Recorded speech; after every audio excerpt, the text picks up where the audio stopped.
ఈ కాండము 49వ అధ్యాయము 22వ వచనాన్ని మనం ధ్యానించగలిగితే అక్కడ ఈ విధముగా వ్రాయబడి ఉంది.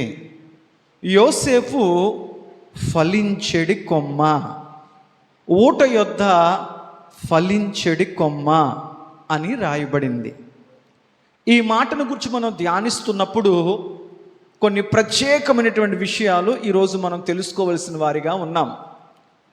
ఎందుకు దేవుని వాక్యములో యోసేపు ఫలించెడి కొమ్మ, అది ఫలించడానికి గల కారణం ఏంటంటే అది ఊట యొద్ద ఉంది కాబట్టి, అది నీటి వారన యోడన నాటబడినదై ఆకు వాడక తన కాలమందు ఫలమిచ్చు చెట్టు వలె, ఆ కొమ్మ వలె యోసేపు ఉంటాడు అన్న మాటను ప్రభు ఎందుకు తెలియపరచడానికి ఇష్టపడుతున్నారు?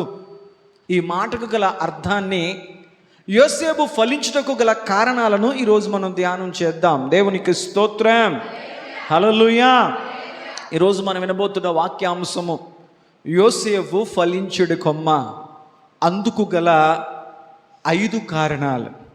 యోసేపు ఫలించుడి కొమ్మ, అందుకు గల 5 కారణాలు ధ్యానం చేద్దాం. బైబిల్ గ్రంథములో దేవునితో ఒక రాత్రంతా పెనుగులాడి దేవుని కృపను, దేవుని యొక్క ఆశీర్వాదమును పొందుకున్న వ్యక్తిగా యాకోబు భక్తుని మనం చూడగలుగుతాం. అందుకే దేవుడు అబ్రహాము దేవుడు, ఇస్సాకు దేవుడు, యాకోబు దేవుడు అని దేవుడు చెప్పించుకోవడానికి ఇష్టపడ్డాడు. జబ్బేకు రేవు దగ్గర దేవునితో ఒక అద్భుతమైనటువంటి అనుభవాన్ని పొందుకొని మోసగాడిగా బ్రతుకుతున్న యాకోబు ఇశ్రాయేలుగా దేవుని ద్వారా ప్రతిష్ఠింపబడ్డాడు. ఆ యాకోబు గారికి 12 మంది కుమారులు పుట్టారు. ఆ 12 మంది కుమారుల్లో ఆ తండ్రి యొక్క అంశ, ఆ తండ్రి యొక్క భక్తి, ఆ తండ్రి యొక్క దేవునితో ఉన్నటువంటి ఒక ఆధ్యాత్మికమైన అనుభవం ఎవరికైనా వచ్చిందా అని ఆలోచిస్తూ ఉంటే యాకోబు గారి యొక్క 11వ కుమారుడైనటువంటి యోసేపు గారిలో ఆ తండ్రికి కలిగినటువంటి భక్తి యొక్క అనుభవాలు మనం చూడగలుగుతాం. దేవునికి స్తోత్రం, హల్లెలూయా. యాకోబు భక్తుని యొక్క 12 మంది కుమారుల్లో 11వ కుమారుడు పేరు చెప్పండి. 11వ కుమారుడు పేరు యోసేపు. ఆ యోసేపును గూర్చి రాయబడిన మాట ఏమిటంటే, యోసేపు అనే వ్యక్తి మామూలు వ్యక్తి కాదయ్యా. ఆయన జీవితం, ఆయన భవిష్యత్తు ఎలా ఉండబోతుంది అంటే అది ఫలించేడు కొమ్మగా ఉండబోతుంది. ఎవరు ఈ మాటలు చెప్పారు అని అడిగితే, యాకోబు గారు నిండు వృద్ధాప్యములోకి వచ్చాడు. వృద్ధుడిగా, వయస్సు నిండిన వాడిగా, మరణానికి చేరువైన వాడిగా తన జీవితం ఉంది.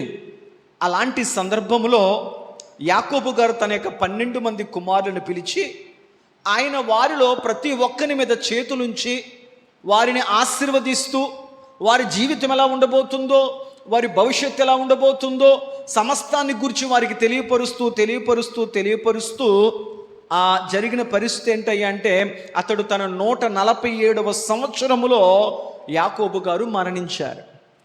యాకోబు భూమి మీద బ్రతికిన కాలం ఎంత అని అడిగితే బైబిల్ చెప్తుంది 147 సంవత్సరాలు యాకోబు గారు బ్రతికి ఆయన మరణించడం జరిగింది. ఆయన మరణించేటువంటి చివరి దినాలలో, చివరి క్షణాల్లో తన కుమారులందరినీ ఆశీర్వదిస్తూ వారి జీవితం ఎలా ఉండబోతుంది, వారి పరిస్థితులు ఎలా ఉండబోతున్నాయి, వారి భవిష్యత్తు ఎలా ఉండబోతుందో ఒక తండ్రిగా వారికి తెలియపరుస్తూ ఈ తన 11వ కుమారుడైనటువంటి యోసేపును చూసి అన్నాడు, యోసేపు నా కుమారుడా, నీ జీవితం, నీ స్థితిగతులు ఎలా ఉండబోతున్నాయంటే నువ్వు ఫలించేడు కొమ్మలాంటి వాడవయ్యా. నువ్వు ఫలించడం గల కారణం ఏంటో తెలుసా? నువ్వు అంతగా వర్ధిల్లడానికి, అంతగా నీ జీవితము దినదినము చిగురించడానికి, నీవు ఫలాభివృద్ధి పొందడం గల కారణం ఏంటంటే నీవు ఊట యొద్ద ఉన్నావు. నీవు శ్రేష్టమైన ఊట యొద్దను పెరుగుతూ ఉన్నావు. ఆ ఊట యొక్క సారాన్ని నువ్వు పీల్చుకుంటున్నావు. ఆ ఊట యొక్క జీవము నీలో ప్రవహిస్తుంది కనుక నీవు ఊట యొద్ద పెరిగేటువంటి ఒక చెట్టుగా, ఒక చక్కని ఫలించేటి కొమ్మగా నువ్వు ఉన్నావు అని తండ్రి తన కుమారుడైనటువంటి యోసేపును దీవించాడు. దేవునికి స్తోత్రం, హల్లెలూయా. ఎందుకు యోసేపు ఫలించెడు కొమ్మగా మార్చబడ్డాడు అని అందుకు గల కారణాలు ఈ సమయం ముందు ఒక 5 అనుభవాలను గురించి ధ్యానించే ప్రయత్నం చేద్దాం. నెంబర్ 1, యోసేపు గారు ఫలించడం గల మొదటి కారణం చూద్దాం రండి. ఆదికాండము 40. అమ్మా దేవునికి స్తోత్రం, హల్లెలూయా, హల్లెలూయా, దేవునికి స్తోత్రం. బైబిల్ గ్రంథములో మనం గమనించగలిగితే యాకోబు గారు తన 12 మంది యొక్క కుమారులను ఆశీర్వదిస్తూ వారి భవిష్యత్తును గురించి వారి గురించి మాట్లాడుతూ కుమారుడా యోసేపు నువ్వెందుకు ఫలించేడి కొమ్మగా ఉంటావంటే అందుకు గల 5 కారణాలను గురించి బైబిల్ ఏమి చెప్తుందయ్యా అని మనం ధ్యానించినప్పుడు ఆదికాండం 37వ అధ్యాయం 14వ వచనం. అప్పుడు అతడు నీవు వెళ్ళి నీ సహోదరుల క్షేమమును మంద క్షేమమును తెలుసుకొని నాకు వర్తమానము తెమ్మని అతనితో చెప్పి హెబ్రోను లోయలో నుండి అతనిని పంపెను. అతడు షెకెమునకు వచ్చెను. దేవునికి స్తోత్రం చెప్పండి. హల్లెలూయా, హల్లెలూయా. తండ్రి అయిన యాకోబు గారు తన 11వ కుమారుడిగా ఉన్నటువంటి యోసేపుని పిలిచి, నా కుమారుడా యోసేపు, మీ 10 మంది అన్నలు మన మందను కాయడానికి దూర ప్రాంతానికి వెళ్ళారు, వారి కొరకు నువ్వు ఆహారాన్ని తీసుకువెళ్ళు అని చెప్పి ఆయన తన ప్రియమైన కుమారుడిగా ఉన్నటువంటి యాకోబు గారి చేతికి తన అన్నల కొరకు క్యారేజ్లు అప్పచెప్పి వారికి ఆహారం అందించమని చెప్పాడు. తన తండ్రి మాటకు యాకోబు గారు విధేయుడై తన తండ్రి చెప్పిన మాట ప్రకారం తన అన్నలకు ఆహారము తీసుకువెళ్ళడానికి ఇష్టపడ్డాడు. దేవునికి స్తోత్రం. యోసేపు ఎందుకు ఫలించేడు కొమ్మగా ఉన్నాడు అని మనం స్వపరీక్ష చేసుకున్నట్లయితే వాక్యము చెబుతున్న మొదటి మాట, అతడు తన తండ్రి మాటకు లోబడేవాడిగా, అతడు తన తండ్రి మాటకు విధేయుడైన వాడిగా ఉన్నాడు. కాబట్టి తన తండ్రి మాటకు విధేయుడైన విధానమును బట్టి దేవుడు అతన్ని ఫలించెడి కొమ్మగా మార్చాడు. దేవునికి స్తోత్రం. వాక్యము సెలవిస్తున్న మాట ఏమిటంటే ఎఫెసీయులకు రాసిన పత్రిక 6వ అధ్యాయము 1వ వచనం నుంచి 3వ వచనం వరకు మనం చూడగలిగితే ఒక చక్కని విషయాన్ని అక్కడ మనం గమనించగలుగుతాం. పిల్లలారా, ప్రభువునందు మీ తల్లిదండ్రులకు విధేయులైండుడి, ఇది ధర్మమే. మీకు మేలు కలుగునట్లు నీ తల్లిని తండ్రిని, దేవునికి స్తోత్రం చెప్పండి. ఓ పిల్లలారా, ఓ దేవుని మార్గములు నడుస్తున్నటువంటి దైవ జనాంగమా, ప్రభు సెలవిస్తున్న మాట ఏమిటంటే, ఓ పిల్లలారా, ఇదిగో నీకు మేలు కలుగునట్లు, నీకు మంచి కలుగునట్లు, నీ జీవితము ఫలభరితముగా, నీ భవిష్యత్తు ఆశీర్వాదకరంగా ఉండగలగాలి అంటే వాక్యము సెలవిస్తుంది, పిల్లలారా మీకు మేలు కలుగునట్లు నీ తల్లికి నీ తండ్రికి నీవు ఎలా ఉండాలంట చెప్పండి, విధేయులయుండుడి. దేవునికి స్తోత్రం చెప్పండి. యోసేపు గారు ఎందుకు ఫలించుడి కొమ్మగా ఉన్నాడు? ఆయన ఫలించుటకు గల మొదటి కారణం ఏంటయ్యా అంటే అతడు తన తండ్రి మాటకు విధేయుడయ్యాడు. అతడు తన తండ్రి చెప్పిన మాటకు విధేయుడయ్యాడు. అది కష్టమైనా, అది ప్రయాసైనా, అది ఏమాత్రము కూడా అతడు కాదనకుండా, వెనకడుకు వేయకుండా తన తండ్రి మాటను, తన తండ్రి యొక్క చెప్పిన ఆజ్ఞను అతడు ఏమాత్రము ధిక్కరించకుండా తన తండ్రి మాట కంటే విధేయుడయ్యాడు. దేవునికి స్తోత్రం. ప్రస్తుత దినాల్లో మనం గమనించగలిగితే ఈనాటి దినాల్లో చాలామంది బిడ్డలు తల్లిదండ్రుల మాటకు ఏమాత్రం విధేయతను కనపరచలేకపోతూ ఉన్నారు, ఎదిరిస్తూ ఉన్నారు. వయసు భేదం లేకుండా ప్రతి ఒక్కరు కూడా తల్లిదండ్రుల మాటను ఎదిరిస్తూ ఉన్నారు. మాకు తెలుసులే, మాకు అవసరం లేదులే అని చెప్పి కొన్ని సందర్భాల్లో తల్లిదండ్రులు చెప్పేటువంటి విలువైన సలహాలను కానీ, సూచనలు కానీ, మంచి చెడులను కానీ వారు ఏమాత్రము స్వీకరించలేక తమ స్వబుద్ధిని వారు ఆధారముగా చేసుకుంటూ తల్లిదండ్రులైన వారిని వారు వ్యతిరేకిస్తున్నారు, అవిధేయతను కనపరుస్తూ ఉన్నారు. దేవునికి స్తోత్రం చెప్పండి. ఒక మాట మీకు జ్ఞాపకం చేస్తాను. విధేయత అనే మాటకు గల అర్థాన్ని మనం గమనించగలిగితే, ఒక తల్లి తన బిడ్డను పిలిచి, అయ్యా కొంచెం షాపుకి వెళ్ళి ఇదిగో ఈ పదార్థాలు తీసుకురా అని బిడ్డను పిలిచింది. ఆడుకుంటున్న బిడ్డ తన తల్లి పిలిచిన వెంటనే అమ్మ నేను ఖచ్చితంగా వెళతాను అని తన ఆటను ఆపి వెళ్ళాడనుకోండి, ఖచ్చితంగా తల్లి అనుకుంటుంది, ఇదిగో నా బిడ్డ నా మాటకు లోబడ్డాడు. విధేయుడయ్యాడు అనుకుంటారు. అలా కాకుండా వాడు తల్లి పిలవగానే విసుక్కుంటూ, గింజుకుంటూ, తిట్టుకుంటూ, ఏడుస్తూ ఇక తప్పదు అని బలవంతంగా వచ్చాడు అనుకోండి, అతడు వచ్చినప్పటికీ కూడా దాని పేరు విధేయత అని మాత్రమైతే అనిపించుకోదు.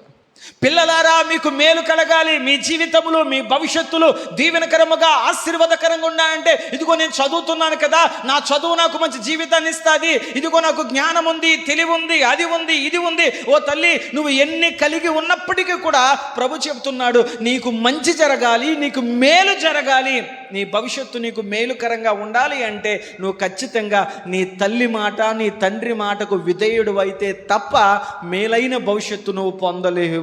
దేవునికి స్తోత్రం. యోసేపు గారు ఫలించుడు కొమ్మకుండా గల మొదటి కారణం, అతడు తన తండ్రి యొక్క మాటకు విధేయత చూపించాడు. ఇంకా మన వాక్యంలో చూడగలిగితే కొలస్సీలకు రాసిన పత్రిక, అపోస్తలుడైనటువంటి పౌలు గారు కొలస్సీలకు రాసిన పత్రిక 3వ అధ్యాయము 20వ వచనములో మరొక చక్కని విషయాన్ని అక్కడ మనం దేవుని వాక్యములో గమనించగలుగుతాం.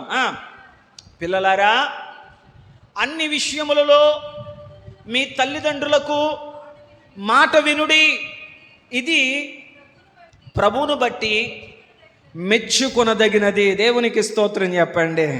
ఓ పిల్లలారా, ప్రభువును బట్టి మీ తల్లిదండ్రుల మాట మీరు వినుడి. తల్లి మాట విను, తండ్రి మాట విను. వాళ్ళు మీ క్షేమము కొరకే, నీ మేలు కొరకే, నీ మంచి కొరకే, నీ బాగోగుల కొరకే, నీ భవిష్యత్తు కొరకే, నీ ఉన్నతి కొరకే, నీ శ్రేయస్సు కొరకే, నీ జీవిత మేలు కొరకే వారు చెబుతారు తప్ప నీ నాశనము కొరకు, నీ కీడు కొరకు, నిన్ను గాయపరచుట కొరకు, నిన్ను అవమానపరచుట కొరకు వారు మాట్లాడారు. కనుక ఓ పిల్లలారా, దేవుణ్ణి బట్టి, దేవుని మాటను బట్టి, దేవుని ఆజ్ఞను బట్టి నువ్వు ఎంత భక్తి చేస్తున్నా కానీ నువ్వు దేవుని మాటకు లోబడే వ్యక్తిగా ఉన్నట్లయితే నీ తల్లికి, నీ తండ్రికి నీవు మొదటిగా విధేయుడిగా ఉండాలి. అంత మాత్రమే కాదు, వారి మాట మీరు వినుడి. దేవునికి స్తోత్రం. హల్లెలూయా. అదే మాట కదా పౌలు గారు చెప్పారు, పిల్లలారా మీ తల్లిదండ్రుల మాట మీరు విధేయుగా ఉండండి, మాట వినుడి, అది మీకు మేలు కలుగునట్లు. దేవునికి స్తోత్రం చెప్పండి. హల్లెలూయా.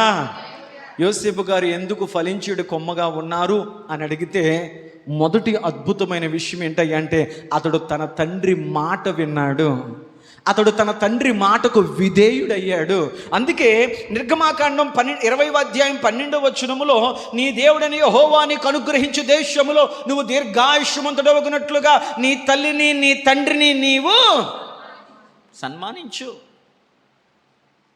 దేవుడు తన స్వహస్తాలతో సియోను పర్వతం మీద మోషే గారికి రాసినటువంటి 10 ఆజ్ఞల్లో 9 ఆజ్ఞ ఎలా ఉంది, 9 ఆజ్ఞలు అలాంటివి అంటే నువ్వు అలా ఉండొద్దు, ఇలా ఉండొద్దు, అలా ప్రవర్తించొద్దు, ఇలా ప్రవర్తించొద్దు అని దేవుడు అన్ని ఆజ్ఞలనే తెలియపరిచాడు. కానీ ఒక ఆజ్ఞ వచ్చేసరికి ఈ ఆజ్ఞలో ఆశీర్వాదాన్ని పెట్టాడు. నేను తప్ప వేరొక దేవుడు ఉండకూడదు, నీ పొరుగు వాని దగ్గు దేన్ని ఆశించొద్దు, ఇంకా అనేకమైనటువంటి ఆజ్ఞలు చెబుతూ దేవుడు ఈ ఆజ్ఞల మధ్యలో ఒక ఆశీర్వాదాన్ని పెట్టాడు. ఏంటయ్యా ఆ ఆశీర్వాదం అంటే అది ఆజ్ఞతో కూడిన ఆశీర్వాదం. ఆజ్ఞతో కూడిన. మీలో ఎవరైనా మా జీవితాలు బాగుండాలండి, మా భవిష్యత్తులు బాగుండాలండి, ఒక మంచి జీవితం మాకు కావాలి, మంచి భవిష్యత్తు మాకు కావాలి, మంచి ఉన్నతమైన స్థితిని మేము కలిగి ఉండాలి అంటే బైబిల్ అంటుంది, అయితే నీ దేవుడని యెహోవా నీకు అనుగ్రహించు దేశములో నువ్వు దీర్ఘాయుష్మంతుడిగా బ్రతకాలి అంటే ముందు మీ అమ్మగారిని, నాన్నగారిని తిడతమ్మాని, తిట్టుకునేవారు, గసురుకునేవారు, అనకూడని మాటలు, పలకకూడని మాటలు పలికేవారు. అలా ఉండగలిగితే బైబిల్ అంటుంది నువ్వు దీర్ఘాయుష్మంతుడుగా ఈ లోకంలో బతకలేవు. యోసేపు గారు దీర్ఘాయుష్మంతుడిగా బ్రతికాడు. యోసేపు గారు ఫలించేడు కొమ్మగా మార్చబడ్డాడు. అందుగల కారణం ఏంటంటే యోసేపు పుట్టుకతోనే ఫలించేడు కొమ్మ కాదు, కానీ అతని జీవితంలో అతడు నడిచిన నడవడిక, అతడు తీసుకున్న నిర్ణయాలు, అతడు వేసిన అడుగులు అతన్ని ఫలించేడు కొమ్మగా చేశాయి. మిగతా అన్నదమ్ములు ఎవ్వరికి ఆ ధన్యత లేదు. అయ్యా నువ్వు ఎలా ఫలించగలిగావు? మొదటిది, నా తండ్రికి నేను లోబడ్డాను, నా తండ్రి మాటకు నేను విధేయుడినయ్యాను, నా తండ్రి మాటను నేను చెప్పండి గౌరవించగలిగాను. దేవునికి స్తోత్రం చెప్పండి. ఇది దేవుడు కూడా ఇష్టపడ్డాడు. ఇది మీ మంచికే, ఇది మీ మేలుకే, ఇది నీ దీర్ఘాయువుకే. దేవునికి స్తోత్రం. హల్లెలూయా. హెబ్రోన్లో నుంచి ఎక్కడి దాకా వెళ్ళాడంటే తన తండ్రి మాటకు లోబడి షెకెమునకు వచ్చెను. మనం గమనించగలిగితే హెబ్రోన్ నుండి షెకెముకు 80 కిలోమీటర్ల దూరం అంట. ఎన్ని కిలోమీటర్లు అంట? 80 కిలోమీటర్ల దూరం. అంటే దరిదాపుగా 3 నుంచి 4 రోజులు ప్రయాణం. తన 10 మంది అన్నయ్యలకు క్యారేజీలు పట్టుకుని ఉన్నటువంటి యోసేపు దాదాపుగా 80 కిలోమీటర్ల ప్రయాణం చేస్తూ తన అన్నయ్యలను వెతుక్కుంటూ వెళ్ళాడు. దేవునికి స్తోత్రం చెప్పండి. 4 దినాల ప్రయాణం, 80 కిలోమీటర్ల సుదీర్ఘ ప్రయాణం. అన్నయ్యలు ఎక్కడున్నారో తెలియదు, గొర్రెలు మేపుతూ వారు ఏ స్థలాలకు వెళ్ళారో తెలియదు. వారిని వెతుక్కుంటూ వారు ఆచూకీ తెలుసుకుంటూ వెళ్ళాలి. వారికి ఆహారాన్ని ఇవ్వాలి, అలాగే వారి యోగక్షేమాలు తెలుసుకోవాలి, వారి మంచి చెడులు తెలుసుకోవాలి. తిరిగి వచ్చి మరలా తండ్రికి చెప్పాలి. బాధ్యత గల తండ్రి తన బాధ్యత గల కుమారుడికి అప్పచెప్పిన పని ఏంటంటే, నా కుమారుడా, ఇదిగో తండ్రిగా నేను అంత దూరం వెళ్ళలేకపోతున్నాను కనుక నిన్ను నమ్మి ఈ బాధ్యత నీకు అప్పచెప్తున్నాను. మీ అన్నయ్యల బాధ్యత నీదే. వారికి ఆహారాన్ని అందించు, వారి యోగక్షేమాలు తెలుసుకున్న యుద్ధకు రా. ఇది కష్టంతో కూడిందే, ఇది ప్రయాసతో కూడిందే, ఇది నీ శక్తికి మించిందే. నువ్వు చేయగలుగుతావా? యాకోబు చెప్పాడు, లేదు తండ్రి, నేను ఖచ్చితంగా నీ మాటకు విధేయుడినై నేను చేయగలుగుతాను. దేవునికి స్తోత్రం. హెబ్రోన్ నుండి షెకెమునకు 80 కిలోమీటర్ల దూరం వెళ్ళగలిగితే మన బిడ్డల్ని కొట్టుకెళ్ళరా అంటే వెళ్ళడం. నానా నాకు దాహంగా ఉందయ్యా, ఎక్కిళ్ళు వస్తున్నాయ్యా, ఇది ఒక కొంచెం ఆ బిందులో నీళ్లు ముంచివరా బాబు అంటే ఇవ్వడు. ఎందుకు దీవించబడలేకపోతున్నాం? ఎందుకు ఫలించలేకపోతున్నాం? ఎందుకు ఆశీర్వాదకరమైన జీవితాలుగా మన బిడ్డల జీవితాలు ఉండలేకపోతున్నాయి అని అడిగితే, వారి చదువు నేర్పడానికంటే, ఇంకా విద్యాబుద్ధులన్నీ నేర్పడానికంటే ముందుగా వారికి తల్లిదండ్రులకు విధేయత చూపించడం నేర్పగలగాలి. దేవునికి స్తోత్రం. ఇది ముమ్మాటికి సత్యం. వాక్యం సెలవిస్తున్న మాట ఏమిటయ్యా అంటే, యోసేపు గారు ఫలించడం గల మొదటి కారణం ఏంటయ్యా అంటే, అతడు తన తండ్రి మాటకు విధేయుడయ్యాడు. రెండవ అనుభవాన్ని గురించి జ్ఞాపకం చేసుకునే ప్రయత్నం చేద్దాం. చూడండి, యోసేపు గారు ఫలించడం గల రెండవ కారణం ఏంటంటే, అతడు తన జీవితంలో అడుగడుగున శ్రమలు అనుభవించాడు, నిందలు అనుభవించాడు, అవమానములు అనుభవించాడు. అతని జీవితంలో ఎన్నెన్నో వేదనకరమైన అనుభవాలన్నీ అనుభవించాడు. కానీ ఏ స్థితిలో కూడా అతడు కృంగిపోలేదు గనుక అతడు ఫలించగలిగాడు. దేవునికి స్తోత్రం. యోసేపు గారు ఫలించగల రెండవ కారణం ఏంటంటే, అతడు నిందల్లో, అవమానాల్లో, వేదనకరమైన పరిస్థితుల్లో యోసేపు ఎన్నటికీ కృంగిపోలేదు గనుక అతడు ఫలించగలిగాడు. సర్వసాధారణంగా చాలామంది వ్యక్తులకు మంచి జరిగితే పొంగిపోతారో, చెడు జరిగితే కృంగిపోతారు. మంచి జరిగితే వాళ్ళు ఎవరిని కాపలేరు. ఇదిగో నాకు ఇలా మంచి జరిగిందండి, నాకు ఇలా జరిగిందండి అని చెప్పి వారు తప్పి ఉబ్బిపైపోతారు. బుడగలోకి గాలి ఊదినట్లు అలా తేలిపోతూ ఉంటారు. ఏదైనా జరగకూడదు ఒక సంఘటన జరిగిందంటే ఎంత ఉబ్బు తబ్బిపోయారో అంత కృంగిపోతూ ఉంటారు, అంత మానసికంగా బలహీనులుగా మారిపోతూ ఉంటారు.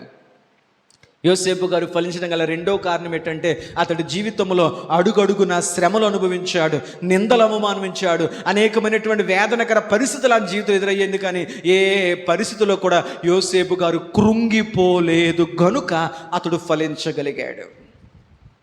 హల్లెలూయా, హల్లెలూయా. ఒక క్రైస్తవ జీవితంలో దేవుడు మనకు నేర్పుతున్న పాఠం ఏంటంటే, నువ్వు మంచి నేలను పడిన విత్తనముగా ఉండాలంటే నీ జీవితంలో అనేకమైన అనుభవాలు, అనేకమైన శ్రమలు, ఇరుకులు, ఇబ్బందులు, అనేకమైన గాయాలు నిన్ను ముళ్ళ కంచెవలే నిన్ను అణిచివేసే ప్రయత్నం చేస్తాయి.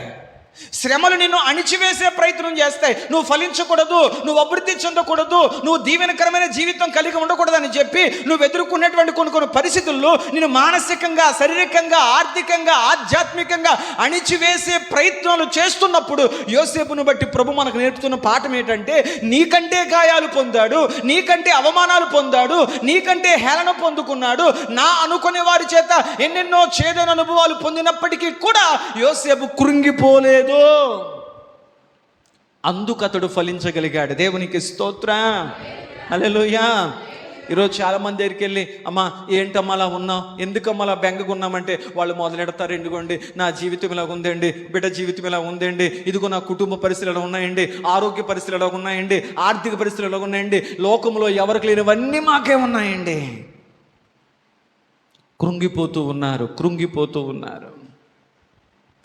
యోసేపు జీవితంలో అతడు ఎంతో ప్రేమగా, ఎంతో ఆప్యాయంగా తన అన్నల కొరకు ప్రయాసపడి ఆహారం తీసుకువెళితే వారు దూరం నుంచి యోసేపును చూసి, ఒరే కళ్ళకనేవాడు వచ్చాడురా, మన గురించి తండ్రికి సమాచారం అందించడానికి వచ్చిన వాడు వచ్చాడురా, మనం ఏం చేసినా అన్ని తండ్రికి మోస్తూ ఉంటాడురా, మన సరదాలకు, మన సంతోషాలకు, మన ఆనందాలకు మనం ఏదన్నా చేద్దాం అనుకుంటే ప్రతి దానికి అడ్డుపడి తండ్రికి చెప్పేస్తున్నాడురా అని చెప్పి తన సొంత అన్నదమ్ములే యోసేపు మీద పగపట్టారని వాక్యం సెలవిస్తుంది. దేవునికి స్తోత్రం. ఇంటికి వెళ్ళిన తర్వాత ఈ మాటలు మీరు ధ్యానం చేయండి.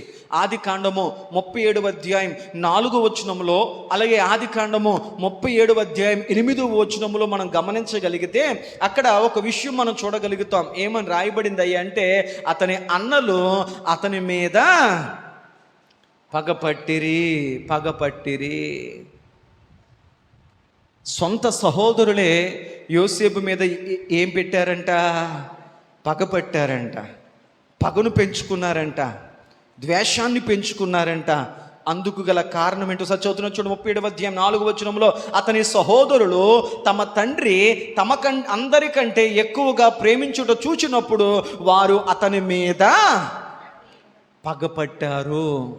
సొంత సహోదరులే, సొంత అన్నలే తమ్ముడుగా, చిన్నవాడిగా, లోక జ్ఞానం లేనటువంటి రక్తపు పంచుకు పుట్టినటువంటి తమ్ముడు మీద ఏం పెట్టుకున్నారంట? పగబెట్టేశారు.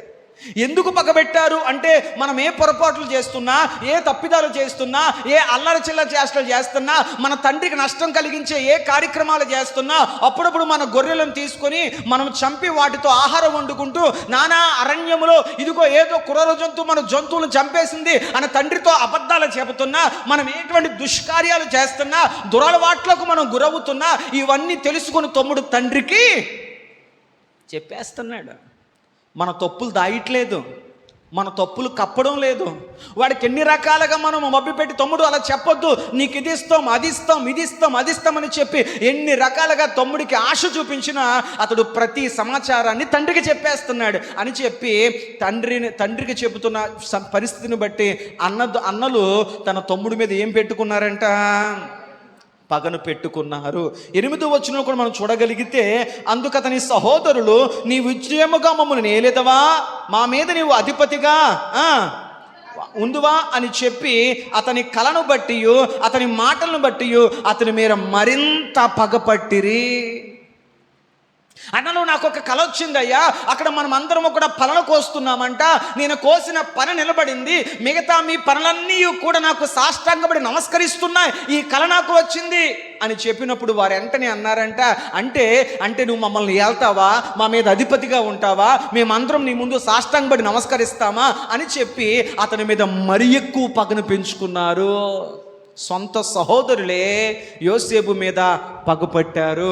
పగబట్టిన తర్వాత ఇతడు మనకుంటే ఎప్పుడు సమస్యగానే ఉంటాడు, పక్కలో బల్లిమగా ఉంటాడు, ఇలాంటి వాడు మనకు అవసరం లేదు అని చెప్పి అతని కాళ్ళు చేతులు కట్టి అతని ఒక బావిలో పడేశారు.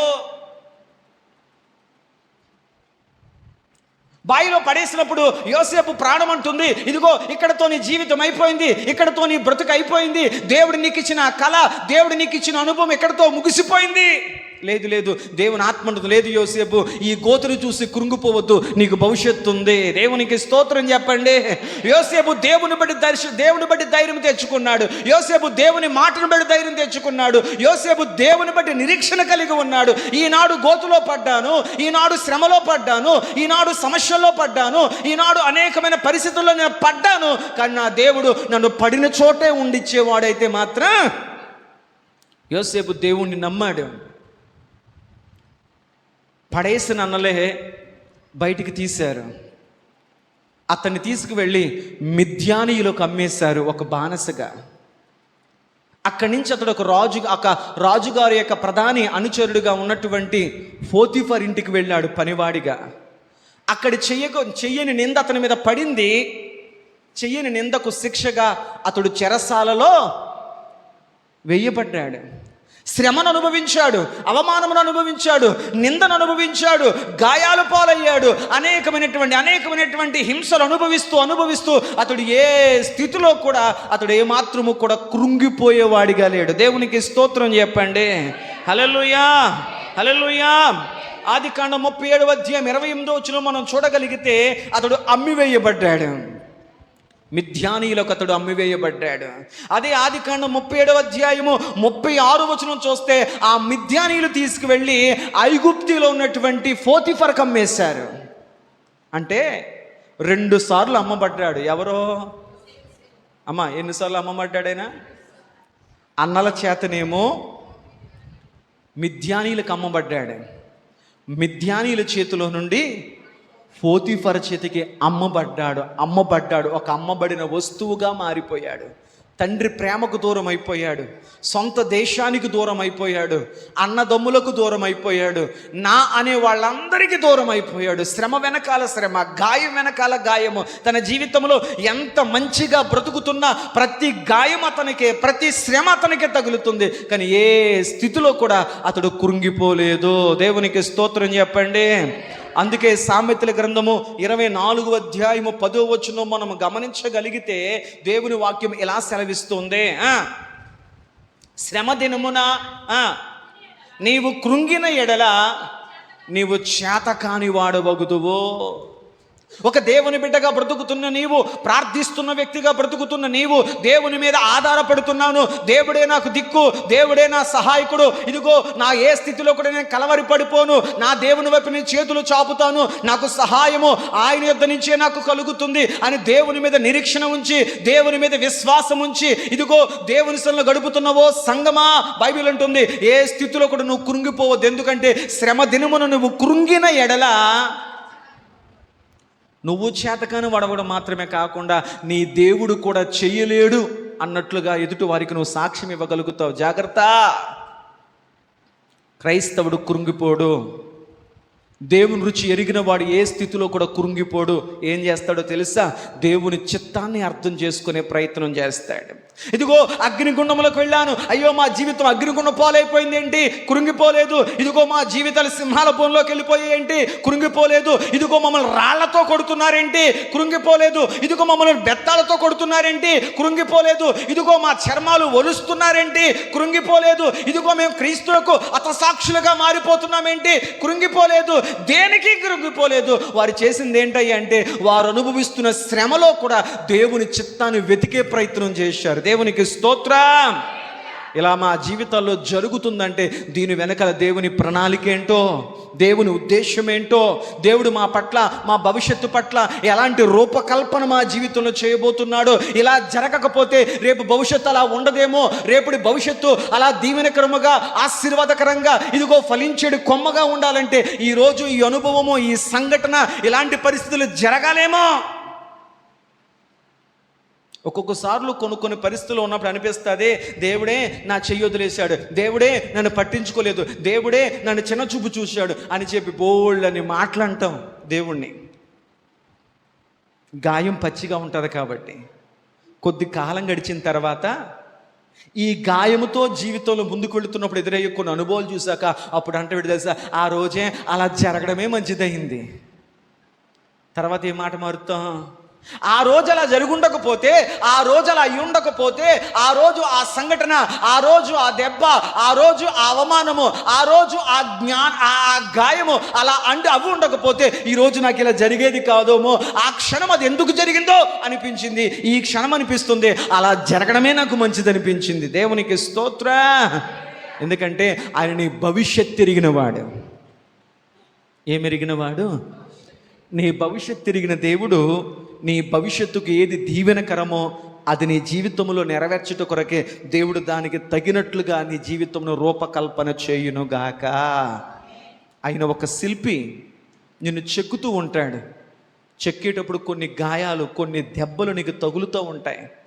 ఒకవేళ రాయి నన్ను కొట్టొద్దయ్యా, నాకు నొప్పి కలిగించొద్దయ్యా, నన్ను చెక్కొద్దయ్యా అని ఒకవేళ రాయి శిల్పకారుని ప్రశ్నిస్తే అది ఎన్నటికి ఒక రాయిగానే ఉండిపోద్ది.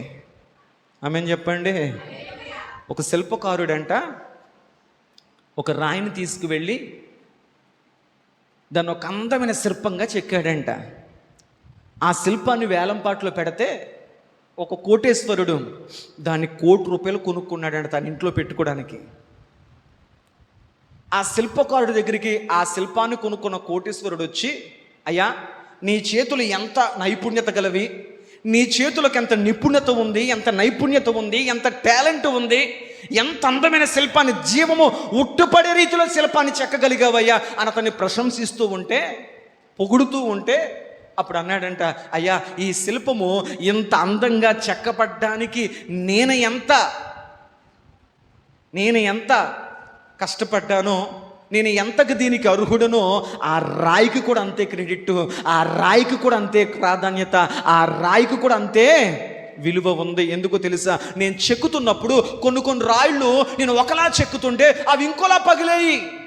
నేను కోరుకున్నట్లు, నేను అనుకున్నట్లు, నా ఆలోచనకు తగ్గట్లుగా కొన్ని రాళ్ళు నా మాట వినేవి కాదు. ఎలా పగలాలి అనుకుంటే ఆ రాయి అలా పగలకుండా ఇంకొకలా పగలేది. అందువల్ల దాన్ని పక్కన పడేసి ఇది నాకు పనికి రాదు అని. కానీ ఈ రాయి మాత్రమే నేను ఎలా కొడితే అలా కొట్టించుకుంది, ఎలా చెక్కితే అలా చెక్కించుకుంది. ఎన్ని గాయాలు చేస్తున్నా అది మౌనంగా నేను చెక్కుతున్నప్పుడు నాకు తనను తాను సమర్పించుకుంది, నాకు అది తనను తాను అప్పగించుకుంది. అందువల్ల అది నేను చెప్పినట్లుగా పగిలింది కాబట్టి ఈరోజు దానిలోకి జీవం వచ్చింది. దేవునికి స్తోత్రం.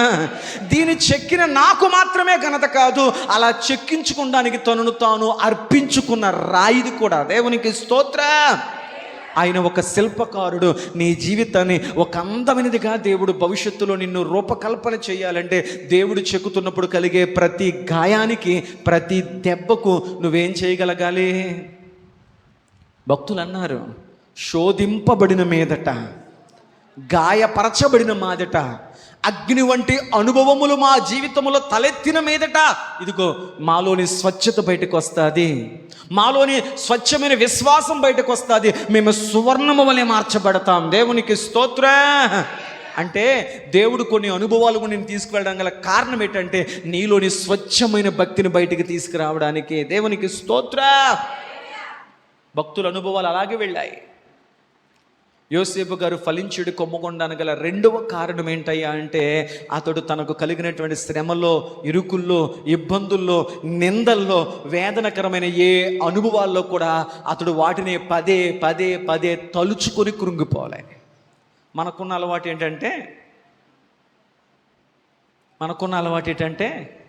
అన్ని పనులు అయిపోయాక ఫ్యాన్ వేసుకొని మంచానికి అడ్డంగా పడుకొని మొత్తం నీకు ఊహొచ్చును కానీ జరిగినవన్నీ తలుచుకుంటాం.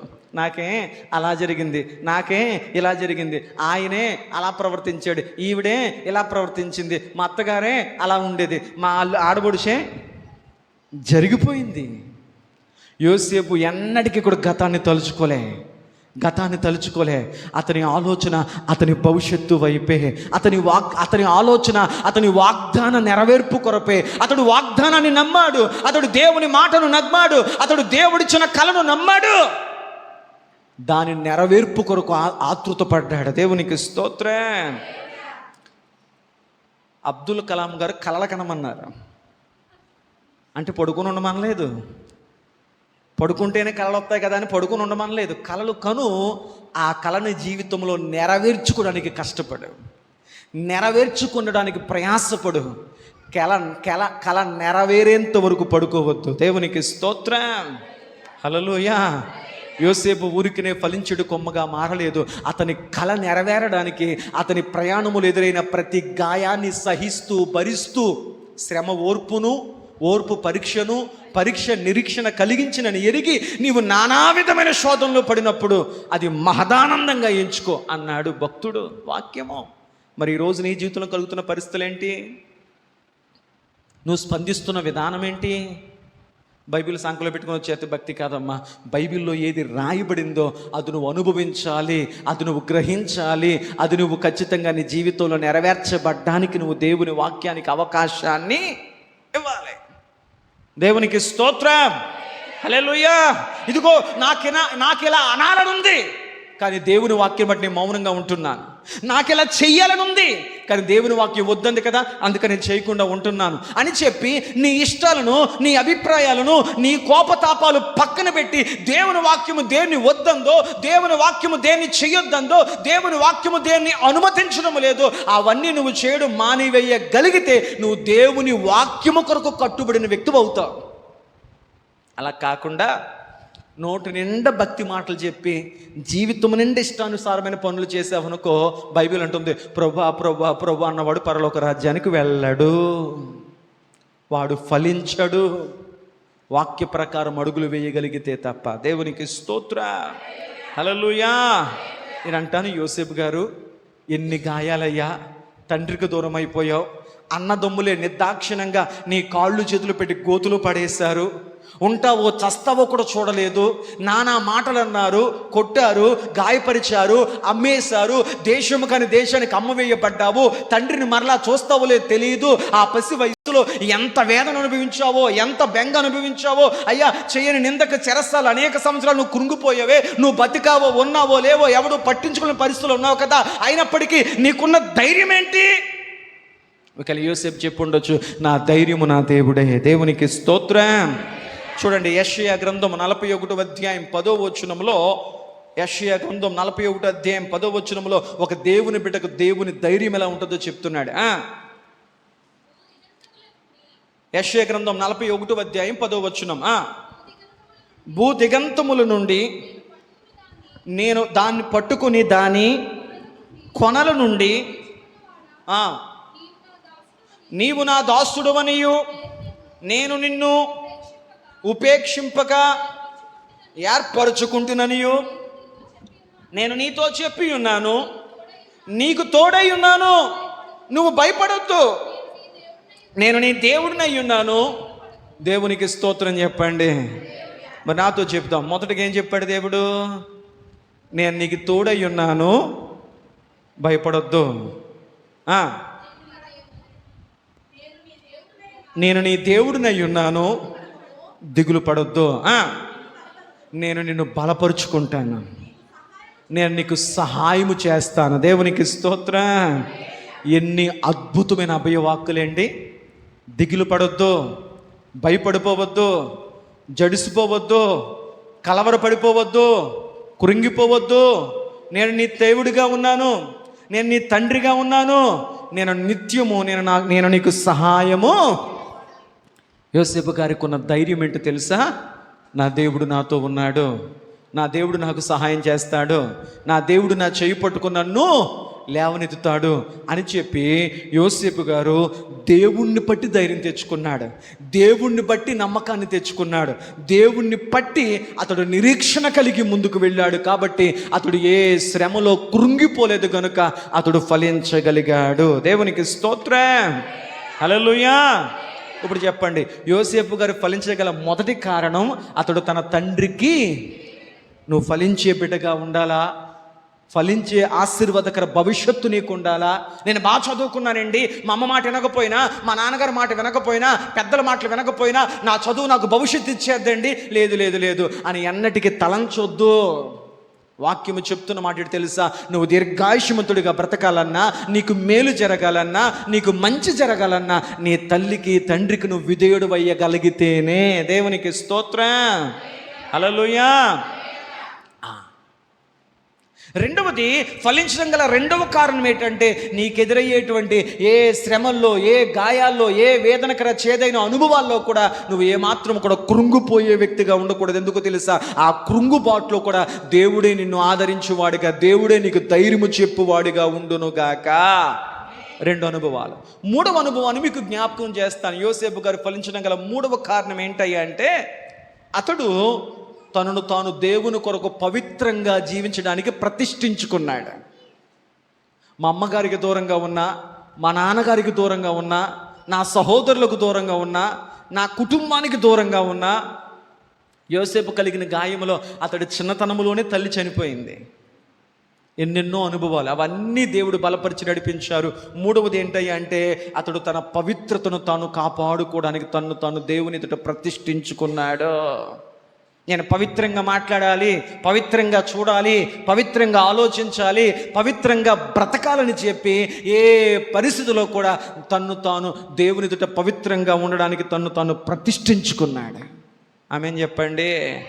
ఈనాడు చాలామంది పవిత్రత ఎలాగుంటుంది అంటే, అందరూ చూస్తున్నారు అనుకోండి, అందరి కళ్ళు నన్నే గమనిస్తున్నాయి, అందరూ నన్ను చూస్తున్నారు అంటే వాళ్ళకు మించిన పవిత్రులు అసలు ఎక్కడ కనపడరు. నన్ను ఎవరూ చూడడం లేదు, నన్ను ఎవరూ పట్టించుకోవడం లేదు, నేను ఎవరికి కనపడడం లేదు అంటావు చూసావా, అప్పుడు నీలో ఉన్నటువంటి నిజమైన సాక్ష్యం బయటకు వస్తుంది. అందుకే దేవుడు అన్నాడు ఆదామును చూసి, నరుడు ఒంటరిగా ఉండడం మంచిది కాదు. ఒక వ్యక్తుల అసలు స్వభావం ఎప్పుడు బయటకు వస్తుంది? మాట్లాడండి. నలుగురిలో ఉన్నప్పుడు ఎంత సభ్యతగా ప్రవర్తిస్తామో, ఎంత సభ్యతగా మాట్లాడతామో, కానీ ఒంటరిగా ఉన్నప్పుడు నీలోంచి బయటకు వస్తాయి చూసావా, అవి నీలో ఉన్నటువంటి నిజమైన స్థితి. అది మంచిది కాదు. అయితే ఈ యొక్క యోసేపు మాత్రము దేవుని ఎదుట తన్ను తాను పవిత్రుడిగా బ్రతకడానికి అతడు తన్ను తాను ప్రతిష్ఠించుకున్నాడు. చూడండి, ఆదికాండము 39వ అధ్యాయము 10వ వచనము 12వ వచనం మనం చూడగలిగితే ఆ విషయాలు మనం అక్కడ గమనించగలుగుతాం. దినదినము ఆ పోతీఫరు యొక్క భార్య యోసేపుని ఎన్నోసార్లు కూడా ప్రలోభ పెట్టినప్పటికీ, ఎన్నో సందర్భాల్లో అతన్ని ఇబ్బంది పరిచినప్పటికీ అతడు ఏ మాత్రము కూడా ఆమె మాటకు లోబడక, ఆమె మాటకు అంగీకరించక అతడు ఒక తీర్మానం చేసుకున్నాడు. ఆమెతో ఒక మాట అతడు చెబుతాడు. ఏంటయ్యా అంటే, కాబట్టి నేనెట్లు ఇంత ఘోరమైన దుష్కార్యము చేసి దేవునికి విరోధముగా పాపము కట్టుకుందునని తన యజమానుని భార్యతో అనెను. ఎవరికి విరోధంగా బ్రతకడం ఇష్టం లేదన్నాడు? మా యజమానుడికి అన్యాయం చేస్తాను అనలేదు. ఇదిగో నన్ను చూస్తున్న దేవుడు ఉన్నాడే, నన్ను గమనిస్తున్న దేవుడు ఉన్నాడే, నా మీద నమ్మకాన్ని పెట్టుకున్న దేవుడు ఉన్నాడే, ఆ దేవునికి విరుద్ధంగా నేను పాపము చేసి నేను బ్రతకలేను. నా మనస్సాక్షిని చంపుకోలేను, నా వ్యక్తిత్వాన్ని చంపుకోలేను, నా సాక్ష్యాన్ని చంపుకోలేను, అలా నేను బ్రతకలేను జీవోత్సవంగా అని చెప్పి అతడు ఏ మాత్రం ఆమె ప్రలోభాలకు లొంగకుండా ఇట్టి దుష్కార్యము చేసి నా దేవునికి విరుద్ధంగా ఎలానే బతుకుతాను, మనుషులకు నేను భయపడడం లేదు, నీ భర్తకు భయపడడం లేదు, రాజుకు భయపడడం లేదు, నేను నా దేవునికి భయపడుతున్నాను. బైబిల్ అంటుంది, యెహోవా యందలి భయభక్తులు పవిత్రమైనవి, అవి నిత్యముని నిలబెడతాయి. దేవుడికి భయపడేవాడు ఎక్కడికి వెళ్ళినా పవిత్రంగానే ఉంటాడు. మనుషులకు భయపడేవాడు ఆ మనుషుల ముందు అందరమే జాగ్రత్తగా ఉంటాడు, మనుషులు దాటాక నచ్చినట్టు చేస్తాడు. యోసేపు దేవునికి భయపడ్డాడు, ఆకాశముందున్న దేవునికి భయపడ్డాడు. ఎందుకో తెలుసా? యెహోవా కనులలో లోకమంతయు సంచరిస్తున్నాయి. దేవునికి భయపడ్డాడు కనుక అతడు తాను దేవుని కళ్ళ ఎదుట పవిత్రుడిగా బ్రతకడానికి తను తాను ప్రతిష్ఠించుకున్నాడు. ఒకరోజు ఇంట్లో ఎవరు లేని టైంలో ఆమె అతన్ని మరలా ప్రలోభ పెట్టే టైంలో అతడు ఆమె దగ్గర నుంచి విడిపించుకోవడానికి తన వస్త్రాన్ని సైతం వదులుకొని బయటికి పారిపోయి వచ్చేసాడంట. దేవునికి స్తోత్రం చెప్పండి. 12వ వచనంలో మనం చూడగలుగుతాం, అతడు తన వస్త్రాన్ని ఆమె చేతిలో వదిలేసి పారిపోయాడంట. అంటే కొన్ని పరిస్థితుల్లో నీ పవిత్రతను కాపాడుకోవడానికి కొన్ని కోల్పోయినా పర్లేదు, కొన్ని వదిలేసుకోవాల్సి వచ్చినా పర్వాలేదు. అంతటి పవిత్రుడుగా అతను బ్రతికితే అతని మీద నింద పడింది, చెయ్యని నేరము పడింది, అతని మీద రకరకాల వేదనకర పరిస్థితులు కలిగాయి. అయినప్పటికీ అతడు దేవుని బట్టి తన వ్యక్తిత్వాన్ని, సాక్ష్యాన్ని, పవిత్రతను కాపాడుకున్నాడు. దేవునికి స్తోత్రం. చూడండి, అపోస్తులైనటువంటి పౌలు దెస్సలోనికి రాసినటువంటి మొదటి పత్రిక, అపోస్తులైనటువంటి పౌలు దెస్సలోనికి రాసినటువంటి మొదటి పత్రిక 4వ అధ్యాయము 5వ వచనం, 4వ అధ్యాయము 5వ వచనం. అమ్మా, మీలో ప్రతివాడును దేవుని ఎరగని సంగమా గుర్తుపెట్టుకో. ఓ యవనస్తుడా, యవనస్తురాలా, ప్రియ సంగమా గుర్తుపెట్టుకో. అయితే మీలో ప్రతివాడును ఎలా ఉండాలో తెలుసా? దేవుని ఎరగని అన్యజనుల వలె కామాభిలాషయందు కాక పరిశుద్ధత యందును, అమ్మా, ఘనత యందును, తన ఘటమును అంటే తన శరీరం అనే ఘటమును ఎట్లు కాపాడుకొనవలెనో అది ఎరిగి ఉండుటయే దేవుని చిత్తమో. దేవునికి స్తోత్రం చెప్పండి. నీ శరీరం అనే మట్టి ఘటాన్ని నువ్వు కాపాడుకోవడం నీకు తెలియాలంట. ఈరోజు ఫోన్లు వచ్చి మనుషులను చెడగొట్టేశాయి. మన బిడ్డలు చాలా మంచోళ్ళండి, మన బిడ్డలు మంచోళ్ళే, కానీ ఫోన్ అన్నీ వాళ్ళకి నేర్పించేస్తుంది. వాళ్ళకి జ్ఞానం పెరగాలని ఫోన్ ఇస్తున్నాం, వాళ్ళ జ్ఞానం మాత్రమే నేర్చుకోవట్లేదు. అన్నీ నేర్పేస్తున్నాయి ఫోన్లు వారికి. నీకు అర్థమవుతుంది అనుకుంటున్నాను. బైబిల్ అంటుంది, ఇదిగో వాక్యము తెలియనటువంటి అన్యజనుల వలె మనము కామాభిలాషయందు ప్రవర్తించుకున్నట్లు, ఇదిగో ఈ దేహం అనేటువంటి, ఈ శరీరం అనేటువంటి, ఈ శరీరములో పుట్టేటువంటి కామ సంబంధమైన శరీర కోరికలైనటువంటి వాటి విషయంలో మనం ఎలా తప్పించుకుని పవిత్రత కలిగి బ్రతకాలో అది మనం ఎరిగిన వారి వలె ఉండాలి. దేవునికి స్తోత్రం. అంటే యోసేపు ఎరిగిన వాడిగా ఉన్నాడు కాబట్టి అతడు ఎక్కడికి వెళితే పాపంలో పడిపోతాడో అక్కడి నుంచి దూరంగా వెళ్ళిపోయాడు. దేవునికి స్తోత్రం. హల్లెలూయా. యారా బాబు ఎందుకు అంటాడు, నా నిగ్రహాన్ని పరీక్షించుకోవడానికి అండి. జరగదు. అవ్వమ్మ అంద, యావమ్మ ఎందుకు ఆ చెట్టు దాకా వెళ్ళావంటే నేను ఎంత నిగ్రహంగా ఉంటానో చూడడానికి వెళ్ళాను. అమ్మ ఎందుకు పండు కోసావంటే పండు కోసినంత మాత్రం తినేయగలుగుతానేంటి, ఎంత నిగ్రహంగా ఉందో చూడడానికి ప్రయత్నించాను. పండు కోసినంత మాత్రాన తినేస్తానేంటి, తిన్నంత మాత్రాన అది మింగేస్తానేంటి, నా నిగ్రహం ఏంటో నాకు తెలుసు. చాలామంది ఇలా అనుకుంటారు, నా గురించి నాకు తెలుసు. తెలుసుకుంటాక ఏం ఉండదు. యోసేపు తనను తాను పవిత్రముగా ఉంచుకోవడానికి అతడు తనను తాను దేవుని సన్నిధిలో ప్రతిష్ఠించుకున్నాడు. దేవునికి స్తోత్రం. హల్లెలూయా, హల్లెలూయా. అందుకు అపోస్తలుడైనటువంటి పౌలు తన ఆత్మీయ కుమారుడు అయినటువంటి యవనస్తుడైన తిమోతికి చెబుతూ, నా కుమారుడు తిమోతి, యవన వయసులో ప్రభుని తెలుసుకున్నావు, యవన వయసులో దేవుని నీ స్వరక్షకుడిగా అంగీకరించావు, యవన వయసులో రక్షణ వస్త్రంతో అలంకరింపబడ్డావు, యవన వయసులో ఇదిగో దేవునికి సన్నిధిలో సాక్షిగా బ్రతుకుతున్నావు. అయితే నువ్వు ఎలా ఉండాలో తెలిసే నా కుమారుడు తిమోతి అని చెబుతూ, తిమోతికి రాసిన మొదటి పత్రిక 4వ అధ్యాయము 11, 12 వచనాల్లో ఒక యవనస్తుడిగా బ్రతుకుతున్న తిమోతిని ఎలా బ్రతకాలో వాక్యాన్ని బట్టి హెచ్చరిస్తున్నాడా. నీ యవనమును బట్టి ఎవడును నిన్ను తృణీకరింపకుండా చూసుకొనుము. మాటల్లో, ప్రవర్తనలో, ప్రేమలో, విశ్వాసములో, పవిత్రతలో నీ సంఘములో ఉన్న విశ్వాసులకు మాదిరిగా బ్రతుకు. దేవునికి స్తోత్రం. సంఘములోనే కాదు, నీ చుట్టూ ఉన్న సమాజములో కూడా ఇతరులకు మాదిరిగా బ్రతుకు. ఆదివారం రాగానే తలస్నానం చేసేసి తలదు వేసుకొని తెల్ల చొక్క వేసుకుని బైబిల్ పట్టుకుని వెళ్ళిపోవడం కాదు. ఆదివారం బైబిల్, వారం అంతా సెల్ ఫోన్ అంటే కుదరదు. నా కుమారుడా తిమోతి, నువ్వు ఎలా బ్రతకలో తెలుసా? మాటలోనూ ఏం మాట్లాడుతున్నావు ఒకసారి ఆలోచించుకొని మాట్లాడుకో. రకరకాల పనికిరాని పిలుపులు, పనికి మాలిన పిలుపులు, పనికి మాలిన పిలుపులు నీ నోటి నుంచి పోకిరీ మాటలు రావద్దు, సరసోక్తులు రావద్దు, అపవిత్రమైన మాటలు, బూతి మాటలు నోటికి రానివద్దు. అది భక్తిహీనులకు తగినవి, భక్తి చేసేవారికి అవి తగిన మాటలు కాదు. కోపములు అనేసానండి, ఆవేశంలో అనేసానండి, దెబ్బలాట్లో అనేసానండి అంటే నీ నోరు నీ అదుపులో లేదు. ఆత్మఫలములో ఒక ఆత్మఫలం ఏంటయ్యి అంటే నిగ్రహం. ఏ ఫలం ఉండాలంట? నా కోపం వస్తేనే నా నోటికి ఎంత మాత్రదో తెలియదు, అది పెద్ద గొప్ప ఏం కాదు. నువ్వు నాశనం అయిపోతాను అనడానికి నోరు సాక్ష్యం. హృదయం నిండిన దాన్ని బట్టి నోరు మాట్లాడుతుంది.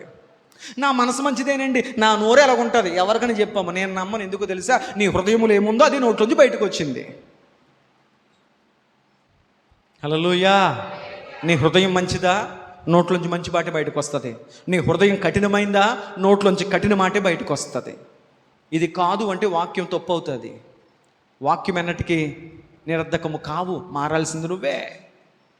మాటల్లో జాగ్రత్త, ప్రవర్తనలో జాగ్రత్త. ప్రవర్తన అంటే నీ వస్త్రధారణ, నీ చూపు, నీ నడవడిక, నువ్వు ఎదుటివాడితో సంభాషించే విధానము, పలకరించే పిలుపులు. జాగ్రత్త. ప్రేమ. ఎలాంటి ప్రేమ? ఏదో ఆశించి చూపించే ప్రేమ కాదు, దేవుని ప్రేమ. దేవునికి స్తోత్రం. ఈ లోకములో ప్రేమలు ఏవో ఆశిస్తున్నాయి, కానీ యేసయ్య ప్రేమ నిష్కలంకమైన ప్రేమ. ప్రేమ పట్ల జాగ్రత్త. చెప్పరేంటి? విశ్వాసములో, అన్నింటికంటే ముఖ్యముగా పవిత్రతలో నీ తోటి ఉన్న విశ్వాసులకు, నీ ముందున్న సంఘమునకు ఓ నా కుమారుడు తిమోతి మాదిరిగా బ్రతుకు. అలా మాదిరిగా బ్రతకడానికి ఇష్టపడ్డాడు కనుక ఐగుప్తు దేశంలో యోసేపును దేవుడు ఫలింపచేశాడు. దేవునికి స్తోత్రం. హల్లెలూయా. చెప్పండి. యోసేపు గారు ఫలించడం గల కారణంలో మొదటి నెంబర్ 1 తన తండ్రికి విధేయుడయ్యాడు. నెంబర్ 2 నిందల్లో, అవమానాల్లో, వేదనకర పరిస్థితుల్లో కృంగిపోకుండా నిలబడ్డాడు, దేవుని బట్టి ధైర్యం తెచ్చుకున్నాడు.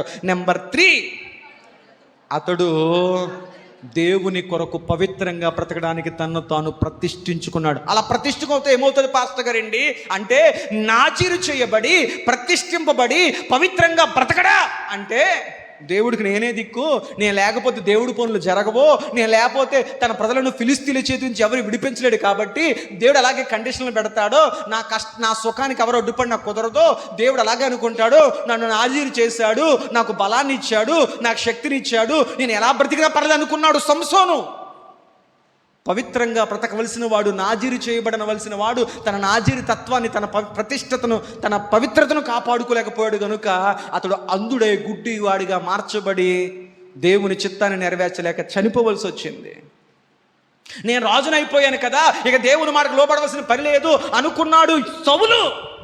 కుటుంబం మొత్తం చల్లారిపోయింది.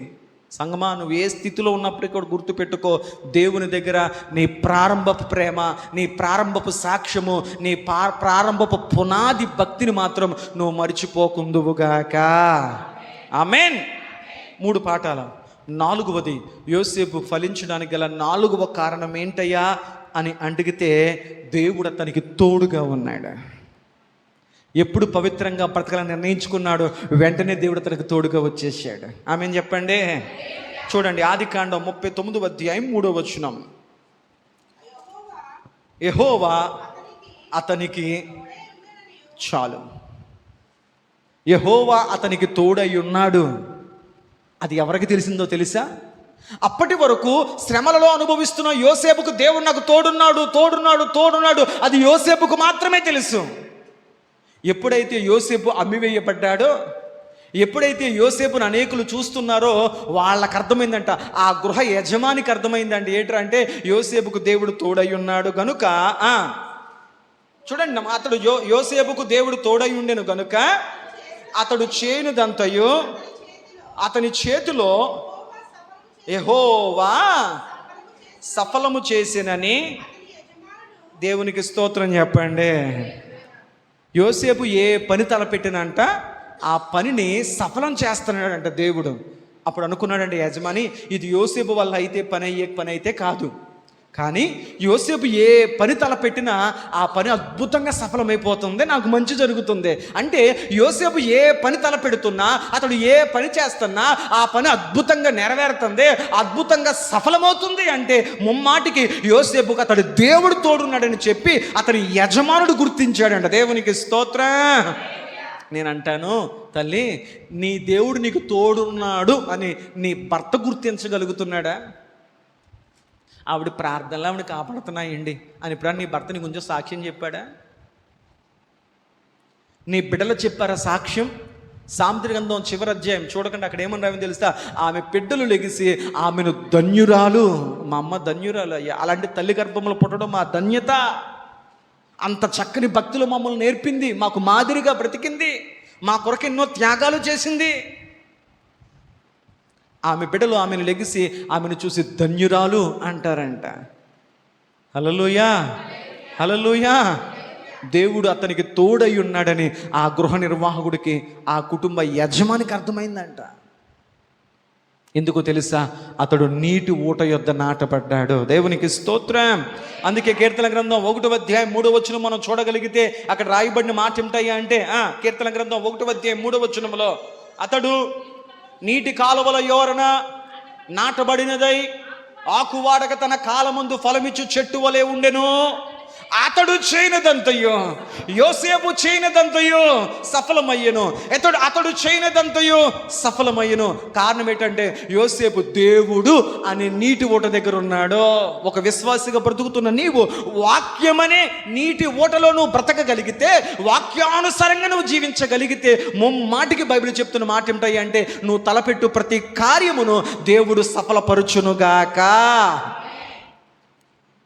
పోతీఫరు గుర్తిరిగాడంట, యోసేపుకు దేవుడు తోడై ఉన్నాడు, అందుకే అన్ని పనులు చక్కగా జరిగిపోతున్నాయి అని నమ్మి ఇంటి యొక్క అన్ని విషయాలు తాళం చేతులు యోసేపుకి ఇచ్చేసాడు. అతడు చేయి నింద అతని మీద పడింది. అతను తీసుకెళ్ళి చెరసాల్లో పెట్టారు. చూడండి, మరొక మాట అక్కడ మనం గమనించగలిగితే అదే ఆదికాండం 39వ అధ్యాయం 23వ వచనంలో యెహోవా అతనికి తోడై ఉండెను గనుక ఆ చెరసాల అధిపతి ఆ చెరసాల మొత్తం అతని చేతికి అప్పచెప్పేశాడంట. దేవునికి స్తోత్రం చెప్పండి. అబ్బా, ఇంట్లో పనోడుగా బతకాల్సిన వాడు ఇంటి మీద ఆధిపత్యం చేసే స్థాయిలో నిలబెట్టాడు. జైల్లో ఖైదీగా బ్రతకాల్సిన వాడు తోటి ఖైదీలకు అధికారిగా దేవుడు నిలబెట్టాడు. కారణం ఏంటంటే నువ్వు ఎక్కడ ఏ స్థితిలో ఉన్నా నువ్వు దేవుని ఎదుట యథార్థంగా ప్రవర్తిస్తే బైబిల్ అంటుంది, నమ్మకమైన వాడికి మేలులు జరుగును, యథార్థముగా ప్రవర్తించు వాడికి ఆయన ఏ మేలు చెయ్యక మానడు. దేవునికి స్తోత్రం. యోసేపుకు దేవుడు తోడై ఉన్నాడు, గోతులో తోడై ఉన్నాడు, అమ్మి వేయబడినప్పుడు దేవుడు తోడై ఉన్నాడు, ఇంట్లో ఒక బానిసగా పనిచేస్తున్నప్పుడు దేవుడు తోడై ఉన్నాడు, అవమానముతో నింద వేయబడి చెరసాలలో ఉన్నప్పుడు కూడా దేవుడు తనకి ఏ స్థితిలోనైనా ఇదిగో నేను నీకు తోడుంటాను. ప్రభు చెప్పాడు కదా యెషయా గ్రంథంలో, నేను నీకు తోడుంటాను. దేవునికి స్తోత్రం.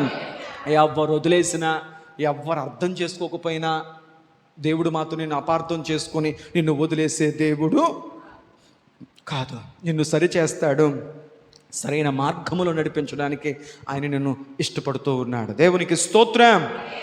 4 కారణాలు చెప్పాను. 5వ కారణాన్ని చెప్పి ప్రభు చిత్తమైతే ముగించే ప్రయత్నం చేస్తాను. 5వ కారణం ఏంటయ్యా అంటే, దేవుడు ఒకానొక సమయం వచ్చింది, యోసేపును చెరసాల నుంచి బయటికి తీసుకురావాలనుకున్నాడు. అతని పరీక్షాకాలం అయిపోయింది, అతని శోధన కాలం అయిపోయింది. అతని జీవితంలో అతడు రాసిన పరీక్షకు రిజల్ట్ దేవుడు ఇద్దామనుకున్నాడు. దేవునికి స్తోత్రం. యోసేపు నిందలు భరించావు, అవమానాలు భరించావు, హేళనలు భరించావు, గాయాలు భరించావు, ఇదిగో ఎన్నెన్నో పరీక్షలో నిలబడ్డావు. ఇదిగో నీ పరీక్షకు ఇదిగో రిజల్ట్, ప్రతిఫలం ఇవ్వబోతున్నాను. యోబు గారు బూడిదలో కూర్చున్నాడు, అన్ని పరీక్షల్లో నిలబడ్డాడు. పరీక్షలన్నీ అయిపోయిన తర్వాత దేవుడు రిజల్ట్ ఇవ్వడానికి పిలిచాడు. దేవునికి స్తోత్రం. పరీక్ష ఫలితానికి మధ్యలో కొంత సమయం గ్యాప్ ఉంటుంది. ఈరోజు నువ్వు పరీక్షింపబడుతున్నావేమో, ఈరోజు శ్రమపడి ప్రభువా రేపు తెల్లారికి రిజల్ట్ వచ్చేయాలి, రేపు తెల్లారికి అద్భుతాలు జరగవాలగా, రేపు తెల్లారికి అన్నీ మారవాలగా. నీకు వాక్యం సరిగా అర్థం అవ్వలేదు, మారదలాగా. పరీక్ష పెట్టడానికి, పరీక్ష యొక్క ఫలితం రావడానికి, ఇప్పుడు 10th క్లాస్ ఎగ్జామ్ రాశారు, ఇంటర్మీడియట్ ఎగ్జామ్ రాశారు, డిగ్రీ ఎగ్జామ్స్ రాశారు.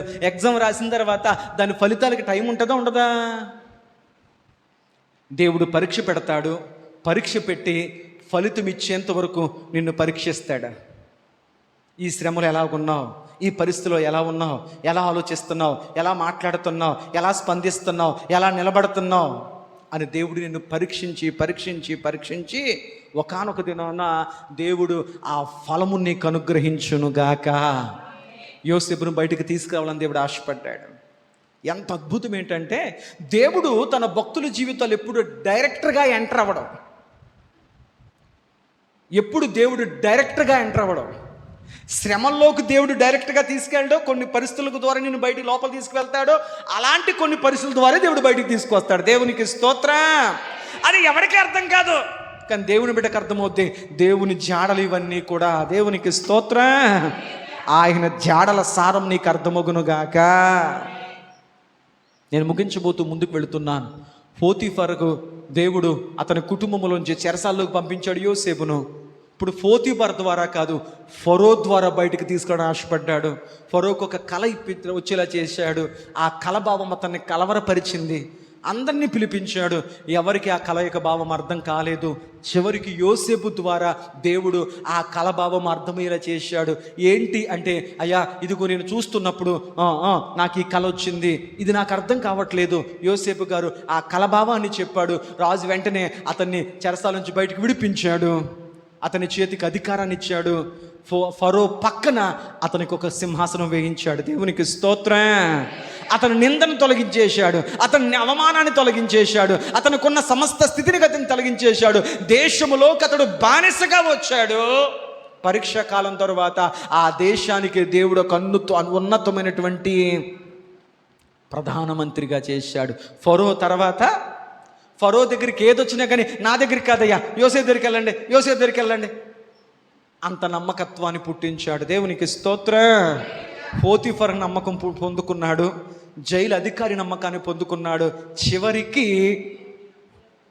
ఫరో యొక్క నమ్మకాన్ని పొందుకున్నాడు. కారణం ఏంటంటే ఇవన్నీ కలగడానికి యోసేపు ముందు దేవుని నమ్మాడు. ఆమేన్ చెప్పండి. దేవునికి నమ్మకంగా ఉంటే జరగాల్సినవన్నీ జరిగిపోతాయి. మనుషులకు నమ్మకం ఉండే ప్రయత్నం చేస్తే నటిస్తాం. నటించే వ్యక్తి ఎక్కువ కాలం నిలబడదు. దేవునికి స్తోత్రం. హల్లెలూయా. మనం ఇంటికి వెళ్ళిన తర్వాత చదువుకోండి, ఆదికాండము 45వ అధ్యాయం మొత్తం మనం చదువుకోగలిగితే దేవుడు అతని దేశానికి ప్రదానం చేసేసాడు. ఆ తర్వాత దేశానికి చుట్టుపక్కల ప్రాంతాలన్నిటికీ కరువులు వచ్చాయి. ఆ కరువు ప్రాంతంలో అతడు ఆ దేశానికి చక్కని ఆహారాన్ని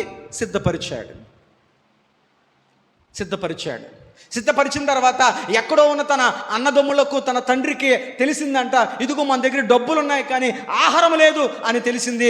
ఐగుప్తు దేశంలో ఆహారం ఉందంట అని తెలిసింది. అతని అన్నలు తన తండ్రి ఇచ్చినటువంటి ధనాన్ని పట్టుకొని, రోకలు పట్టుకొని ఐగుప్తు దేశానికి ఆహారం కొనడానికి వచ్చారు. యోసేపు అన్నలను గుర్తించాడు.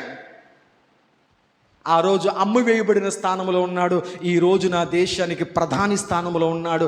అన్నలు వచ్చి అతని ముందు సాష్టాంగపడి నమస్కరించారు. వెంటనే దేవుడిచ్చిన కళ నెరవేర్పును అర్థం చేసుకోగలిగాడు. దేవునికి స్తోత్రం. నీ జీవితంలో వాగ్దానం చదివేసి నాకు భలే వచ్చింది అని పక్కనెట్టేయడం కాదు. నీ జీవితంలో జరుగుతున్న సంఘటనలు నీకు నీ వాగ్దానాలు గుర్తు చేయాలి. దేవుడు నీకు ఇచ్చిన మాటలు గుర్తు చేయాలి.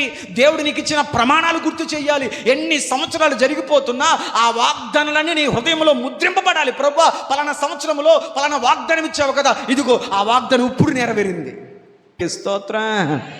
మనకేంటో పోయిన సంవత్సరం వాగ్దానం ఏంటమ్మా, ఏమోనండి పక్కన పెట్టేశాను, అందుకే జరగడం లేదు.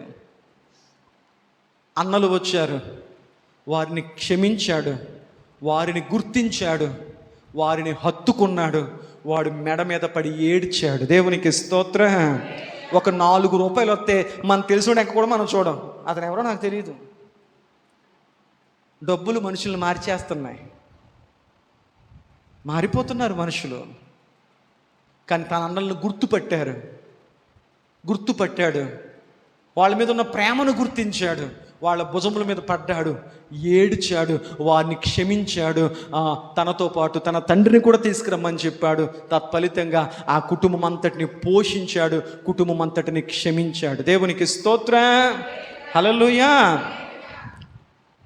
యోసేపు ఫలించిన గల 5వ కారణం ఏంటంటే అతడు పోషించాడు తన కుటుంబాన్ని. అంతకుముందు వారందరినీ, వారు చేసిన కీడంతటిని కూడా క్షమించేశాడు. స్వస్థ బుద్ధి గల ఆత్మ. ఏ ఆత్మ ఉండాలంట? స్వస్థ బుద్ధి గల ఆత్మ. నీకు అది ఉందా? స్వస్థ బుద్ధి గల ఆత్మ నీకుంటే గతాన్ని ఎందుకు తవ్వుతున్నావు? ఆ రోజు నువ్వు ఆ మాట అనలేదా అంటే నువ్వు ఇంకా క్షమించలేదు. స్వస్థ బుద్ధి గల ఆత్మ నీకు లేదు. ఇవన్నీ నీ హృదయంలో మచ్చలుగా పెట్టుకున్నావు, మచ్చలుగా, మరకలుగా, డాగులుగా, కలంకాలుగా పెట్టుకున్నావు. యోసేపుకు తన అన్నల్ని ఏమన్నా చేసే అధికారం ఉంది, కానీ దేవుణ్ణి బట్టి అతడు వాళ్ళందరినీ క్షమించాడు. యోసేపుకు తెలుసు, ఈరోజు నేను కక్ష సాధింపు చర్యగా ఈ మాట అనేసి నా ఉక్రోసం తెచ్చేసుకుని ఈ నింద వేసి లేదా వాళ్ళని చంపించేసి జైల్లో పెట్టేసి నా కక్ష తీర్చేసుకుంటే నాకు తెలుసు దేవుడు మరలా నన్ను వదిలేస్తాడు, నేను మరలా గోతులోకి వెళ్ళిపోతాను. దేవుడు ఎప్పుడు నాతోనే ఉండాలి. నా జీవితం దీవెనకరంగా ఉండాలంటే నేను ఎదుటి వారిని క్షమించే మనసుతో ఉండాలి. దేవునికి స్తోత్రం. భక్తులు క్షమించారు తన శత్రులను క్షమించమని ప్రభు చెప్పారు. ఆయనే క్షమించాడు, స్టెఫనే క్షమించాడు. అనేక మంది భక్తులు హింసించిన వారిని క్షమించారు. మనం ఏంటో హింసించడం కాదు, కొట్టడం కాదు, ఒక మాట అంటే క్షమించలేం. స్వస్థ బుద్ధి గల ఆత్మ నీలో లేకపోతే నువ్వు ఆత్మ ఫలాలు ఎలా ఫలించగలుగుతావు? ప్రేమ, సంతోషము, సమాధానము, దీర్ఘశాంతము, ఆశానిగ్రహము, సాత్వికము, 9 ఆత్మఫలాలు నీ జీవితంలో ఫలించగలిగితేనే నువ్వు చిగురించేటువంటి కొమ్మగా ఉండగలుగుతావు. దేవునికి స్తోత్రం. యోసేపు జీవితంలో ఇవన్నీ అనుభవించగలిగాడు. చివరకు వచ్చేసరికి తనను వేదనకు గురి చేసి చావు వరకు తీసుకెళ్ళి ఎన్నెంతగానో గాయపరిచినటువంటి అన్నలను క్షమించాడు. క్షమించడం మాత్రమే కాకుండా అతడు వారందరినీ క్షమించాడు, వారందరినీ పోషించాడు. దేవునికి స్తోత్రం. ఆ చివరికి ఒక మాట మీకు చెప్పి నేను ముందుకు వెళ్ళి ముగించే ప్రయత్నం చేస్తాను, వింటున్నారా? యోసేపు ఏ వయసులో అమ్మివేయబడ్డాడు అమ్మా? 17 సంవత్సరాల వయసు. ఎన్ని సంవత్సరాల వయసు? 15 సంవత్సరాల వయసు. దేవునికి స్తోత్రం, హల్లెలూయా. 17 సంవత్సరాల వయసులో యోసేపు తన తండ్రి దగ్గర నుంచి, అంటే ఒక మాట జ్ఞాపకం చేసుకోండి, యోసేపు గారిని అతని తండ్రి ఎన్ని సంవత్సరాలు పోషించాడు చెప్పండి అమ్మా? 17 సంవత్సరాలు. 37వ అధ్యాయం 2వ వచనం చూడండి. యాకోబు వంశవలిది యోసేపు ఎంత? 17 ఏండ్ల వాడిగా ఉన్నాడు. తండ్రికి ఏ వయసులో దూరం అయిపోయాడు? 17 సంవత్సరాల వయసులో దూరం అయిపోయాడు కదా అమ్మ, వింటున్నారా? 10 నిమిషాలు. 17 ఏండ్ల వయసులో తండ్రికి దూరం అయిపోయాడు. అంటే యోసేపు గారు తన తండ్రిని ఎంతకాలం పోషించాడు? యాకోబు గారు యోసేపుని 17 సంవత్సరాలు పోషించాడు. అర్థమైందా? ఐగుప్తుకి అమ్మివేయబడ్డాడు. దేవుడు తన జీవితంలో అద్భుతాలు చేసి అతని ప్రధాని అయిపోయాడు. యోసేపు గారి దగ్గరికి యాకోబు గారు, అతని తండ్రి, తన కుటుంబ సభ్యులందరూ వచ్చేసారు. ఎక్కడికి? ఐగుప్తు. మీకు అర్థమవుతుందా? ఐగుప్తు వచ్చేసారు. ఐగుప్తు వచ్చేసిన తర్వాత మాటల సందర్భంలో ఫరో అడుగుతాడు ఎవరిని? యాకోబుని. అయ్యా మీ యాత్రకాలం ఎంత అని అడుగుతాడు. మన భాషలో మీ వయసు ఎంత అని అడుగుతాం. కానీ ఫరో ఏమడిగాడు? అయ్యా మీ యాత్రాకాలం ఎంత అని అడుగుతాడు. అప్పుడు యాకోబు గారు ఏమని చెప్తాడంటే, అయ్యా నా వయస్సు నేటికి 130 సంవత్సరాలు అంటాడు. ఏ వయసులో ఏ వయసులో యాకోబు ఐగుప్తికి వెళ్ళాడు? 130 సంవత్సరాలు. 130 సంవత్సరాల వయసులో ఉన్న యాకోబు తన కొడుకైనటువంటి యోసేపు దగ్గరికి వెళ్ళాడు. అర్థమవుతుందా? గజిబిజిగా ఉందా? పెంచాడు 17 సంవత్సరాలు. కొడుకు అక్కడ ప్రధాని అయిపోయాడని తెలిసిన తర్వాత యాకోబు తన కుటుంబంతో కలిసి వెళ్ళిపోయాడు ఐగుప్తుకి. ఈ ఐగుప్తుకి వెళ్ళేసరికి యాకోబు వయసు 130 సంవత్సరాలు. మరియు యాకోబు ఎక్కడ చనిపోయాడు? ఐగుప్తులోనే చనిపోయాడు. ఏ వయసులో చనిపోయాడు? 147 సంవత్సరాల్లో చనిపోయాడు. ఐగుప్తు వెళ్ళి ఎంతకాలం బతికాడు? యోసేపు తండ్రిని ఎంతకాలం పోషించాడు అక్కడ? 17 సంవత్సరాలు. తండ్రి కొడుకు ఎంతకాలం పోషించాడు ఇక్కడ? తండ్రిని కొడుకు ఎంతకాలం పోషించాడు అక్కడ? రుణం తీర్చుకున్నాడు. దేవునికి స్తోత్రం. అమ్మ నాన్నలు మనల్ని ఎంతకాలం పోషిస్తున్నారు? నీ కాళ్ళ మీద నువ్వు నిలబడి నీకు ఉద్యోగమో సద్యోగం వచ్చేదాకా వాళ్ళే అన్నం పెట్టి, వాళ్ళే నిన్ను పోషించి, వాళ్ళే నీకు చదువు చెప్పి, నీకు వాళ్ళే బట్టలు కొని, వాళ్ళు నీకు కావాల్సిన అవసరాలు తీరుస్తూ, నీకు ఒక స్టేజ్ వచ్చి నువ్వు కాళ్ళ మీద నిలబడి నీకు రెక్కలు వచ్చేంతవరకు నిన్ను పోషిస్తున్నారు. మరి నువ్వు అమ్మ నాన్నని ఎంతకాలం పోషించాలి? అలా పోషించగలుగుతున్నారా కుమారులు? నాకు రెక్కలు వచ్చేసాయి, ఇక నీతో సంబంధం లేదు, లేకపోతే ₹1 పడేస్తాను, ₹10 పడేస్తాను, నీది నువ్వు వండుకో, నువ్వు తిను, నువ్వు చావు, లేదా అనాథాశ్రమాలకు వెళ్ళిపో, వృద్ధాశ్రమాలకు వెళ్ళిపో. యోసేపు ఫలించిన గల కారణం ఏంటంటే అతడు తన తండ్రిని, తన కుటుంబమును పోషించాడు. దేవునికి స్తోత్రం చెప్పండి. పోషించగలిగితే ఫలిస్తావు. పోషించుతున్నావా? అమ్మ నాన్న అన్నం పెట్టుకున్నాను పెద్దోడు అయిపోయావా? ఈరోజు పెద్దోళ్ళం అయిపోయాం, ఈరోజు రెక్కలు వచ్చేసాయి, ఈరోజు డబ్బులు సంపాదించేసుకుంటున్నాం, ఈరోజు బాగానే మనకన్నీ వచ్చేసాయి. కానీ ఒకరోజు నిన్ను పెంచి పెద్ద చేసి ఈ స్థాయిలో నిలబెట్టగలిగారు అంటే వాళ్ళది చెయ్యబట్టి ఈరోజు నీకు ఇది వచ్చింది. మరి నువ్వేం చెయ్యాలి? వారికి నువ్వు ఖచ్చితంగా రుణం తీర్చుకోగలగాలి. యోసేపు అది చేశాడు. యోసేపును 17 సంవత్సరాలు యాకోబు పోషిస్తే, యాకోబు వృద్ధాప్యమునకు వచ్చిన తర్వాత యోసేపు 17 సంవత్సరాలు తండ్రిని పోషించుకున్నాడు. యాకోబును మాత్రమే కాదు, అతని యొక్క అన్నదమ్ములందరినీ కూడా పోషించాడు. అసలు యాకోబు గారితో పాటు దగ్గరగా లెక్క పెట్టుకుంటూ వెళితే 157 మంది వెళ్ళారు అక్కడికి. వచ్చినప్పుడు లక్షల మందిలో వచ్చేసారులే. వెళ్ళడానికి ఎంతమంది వెళ్ళారు? తండ్రిని ఒక్కనే పోషించలేదు, 157 మంది అన్నయ్యలు, వారి భార్యలు, వారి పిల్లలు, వారి పనోళ్ళు, మొత్తం ఎంతమంది ఉన్నారో 157 మందిని పోషించాడు తన తండ్రిని పోషించాడు, క్షమించగలిగాడు గనుక యాకోబు అతడు నిండు వృద్ధాప్యములో ఉన్నప్పుడు కుమారులందరినీ దీవిస్తూ యోసేపు దగ్గరికి వచ్చి అన్నాడు, నా కుమారుడా ఏమని దీవించనురా నిన్ను అని చెప్పి, యోసేపు నువ్వు ఫలించడి కొమ్మరా బాబు, నువ్వు నీటి ఊట దగ్గర ఉన్నావు, తండ్రి దగ్గర లేవు, పరలోకపు తండ్రి దగ్గర నువ్వు ఎదుగావు, నీ కష్టాలనే చూశాడు, నీ బాధలనే చూశాడు, నా కొడుకులు ఆస్తులు పంచుకున్నాడు, కానీ నువ్వు ఆశీర్వాదాన్ని పంచుకుంటున్నావు, నువ్వు నీటి ఊట యొద్ద ఫలించడి కొమ్మవు అన్నాడు. దేవునికి స్తోత్ర. ఈ 5 అనుభవాల్లో యోసేపు ప్రవర్తించిన దాన్ని బట్టి దేవుడు యోసేపును ఫలించడి కొమ్మగా నిలబెట్టాడు. దేవునికి స్తోత్ర. ముగిస్తూ ఉన్నాను.